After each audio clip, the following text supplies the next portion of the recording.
పూజ పూజ ఉన్నవారా? ఏందత్తమ్మా ఇట్లా వచ్చినావు? ఏం లేదురా, ఇంట్లో కారం పొడి అయిపోయింది. మిరపకాయలు తెచ్చిన కానీ పట్టియలే. కొంచెం కారం ఉంటే పెడతావా? అయ్యో అత్తమ్మ, కారం పొడి ఇవ్వాలని అయిపోయింది అత్తమ్మ. జర్రంత ఉంటే చూసి పెట్టరాదురా, నిమ్మల్లా కారం పట్టించుకురాగానే పెడతా. అయ్యో అత్తమ్మ, లేదత్తమ్మ, ఉంటే పెట్టాను నీకు నేను. లేదా కొంచెం ఉంటే చూసి పెట్టరాదురా. అయ్యో అత్తమ్మ, గట్లంటావేంది? ఉంటే నేను పెట్టాను అత్తమ్మ. మిరపకాయలు ఉన్నాయి కానీ మా సుదర్శన పట్టించుకురాపో అంటే పట్టించుకొత్తలేడు. తింటాడు, పంటాడు, తిరుగుతాడు.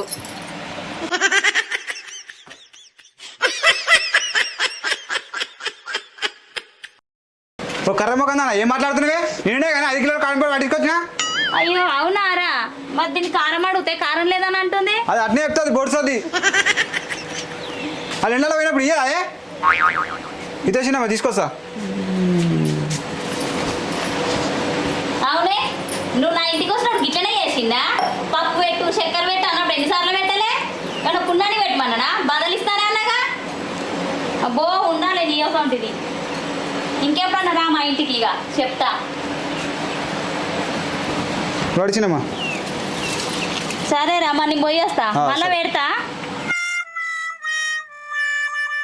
మిడి గుడ్లు వేసుకొని చూస్తున్నావేందా మళ్ళా?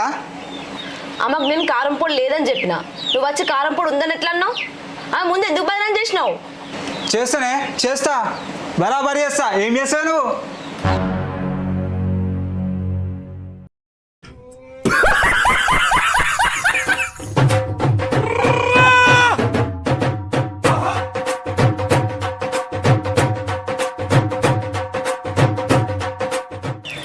నీకు ఇలా తిండి లేదేం లేదు బిడ్డ. రాత్రంతా ఈయన ఉండు, అర్థమవుతుందా?